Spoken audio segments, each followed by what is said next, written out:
Les essentiels du sport, top départ 19h02, ravi de vous accueillir, ravi de vous retrouver sur la radio des essentiels du bassin avec un essentiel pour le saut en hauteur. Dorian Tarot, bonsoir. Oui, bonsoir. Alors on était ensemble hier avec Julien, mais aujourd'hui vraiment un grand coup de projecteur sur toi, ta carrière, ton parcours, tes objectifs. Alors on va démarrer par effectivement les débuts.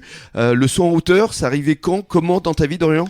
Moi j'ai commencé par l'athlé, donc j'avais 8 ans je crois, puis à cet âge-là on nous fait faire un petit peu tout, et puis je crois au bout à peu près de 2 ans, le saut en hauteur me plaisait déjà bien. Il y a eu une compétition qui a été un petit peu révélatrice puisque j'ai explosé mon record et je suis passé de grand inconnu on va dire à gagnant d'un concours. Et puis, c'était où ?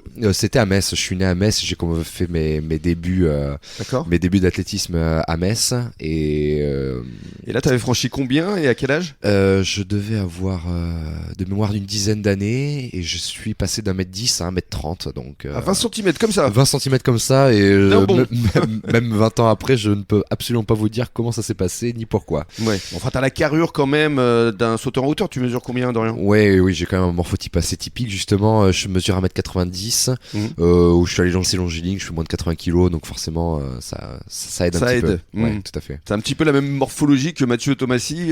Ouais, tout à fait. Il est un petit peu plus léger, il est un peu plus petit, mais voilà, les gabarits restent les mêmes. Et alors, quand et comment étais-tu spécialisé justement dans le saut en hauteur ? Petit, on reste toujours assez polyvalent, mais je dirais vers 12-13 ans. 12-13 ans, ouais, où là, mes performances sont améliorées. Je restais dans les meilleurs du département. Je suis venu à 11 ans en Gironde, en 6e avec le collège. Et j'étais le meilleur du département. Donc là, avec le club, on a pu orienter une spécialisation un petit peu plus précoce que normalement, on va dire. Mais t'as fait sport-études quand même ? J'ai fait une scolarité tout à fait normale, en collège, en lycée, avec mes camarades. Sauf que moi, le soir, j'étais un petit peu plus occupé qu'eux. Oui, t'as des entraînements tout le temps. Collège non, et lycée un petit peu plus. Lycée j'étais à 3-4, et c'est après à partir de la fac où j'ai commencé vraiment à m'entraîner tous les jours, vraiment très sérieusement. Et t'es arrivé quand ici sur le bassin d'Arcachon, et plus précisément avec Jean Mestras ? Je devais avoir 11 ans à peu près. Ouais, d'accord. 11 ans. Donc Julien, t'as pris en main à quel moment exactement ? Lui c'est un petit peu plus tardif. Il était à ce moment-là, je le connaissais absolument pas. Lui il était athlète au club, mais je le voyais pas parce qu'on n'était pas du tout sur les mêmes créneaux d'entraînement. Je le connaissais indirectement parce qu'il avait le record du club en Benjamin, donc c'est la catégorie qui regroupe l'âge de 6e et 5e. Et en saut en hauteur aussi. En saut en hauteur, tout à fait. C'est lui qui avait le record du club, et voilà, je m'étais mis en tête qu'il fallait que je le batte. J'ai réussi.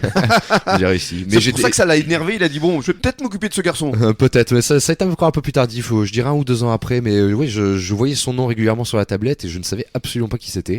Et c'est vrai que le fait de l'avoir vu plus tard, ça a été une drôle de rencontre, et c'était sympa. Donc on a pu discuter un petit peu, et je dirais oui, fin 3e, début lycée, où il m'a lui vraiment pris en charge, où il a commencé à être entraîneur et où il m'a pris en charge. Et depuis, tu as ressenti effectivement une certaine progression ? Une progression, oui, tout à fait, puisque dans cette époque-là, je devais faire 1m80, maintenant à 2m18, donc oui, il y a eu une belle progression, je pense. Ouais, ça fait pas loin de 40 cm quand même. Ouais, tout à fait. Bon, après, ce qui est un petit peu logique avec l'âge, parce que je suis passé de 15 ans à bientôt 27. Donc voilà, le physique, j'ai pris en physique, j'ai pris en un petit peu tout, mais oui, tout à fait, je pense que j'aurais pas pu forcément faire cette carrière avec n'importe quel entraîneur. C'est sûr. Donc c'est une façon de lui rendre hommage quand même. Oui, bien sûr. Bien sûr, tout à fait. Que ce soit sur le plan sportif et puis aussi sur le plan professionnel, parce que, on rappelle, tu nous l'as dit hier, que tu étais venu pour un simple job d'été ici à Climéco, et puis finalement aujourd'hui il te donne un poste de direction. Et oui, exactement. Alors encore un grand hasard, on va dire. Oui, on se connaissait déjà depuis pas mal d'années. Et j'étais jeune, je devais avoir 18 ans, un peu quelque chose comme ça. Et je cherchais un job d'été, j'en avais déjà fait. Et là, il m'a proposé cette année-là, donc j'ai accepté. Et puis l'année suivante, et puis après, j'ai pris un petit peu plus de temps pour travailler ici, jusqu'à finalement avoir une proposition pour reprendre les rênes. Ça, c'est génial. Hein. Ouais, tout à fait. C'était une belle opportunité. J'y réfléchis un petit peu quand même parce que j'avais d'autres projets à côté normalement, mais finalement j'ai pris la décision d'accepter. Mais je pense que tu as bien fait. Ouais, tout à fait. On en reparle dans quelques minutes, à tout de suite.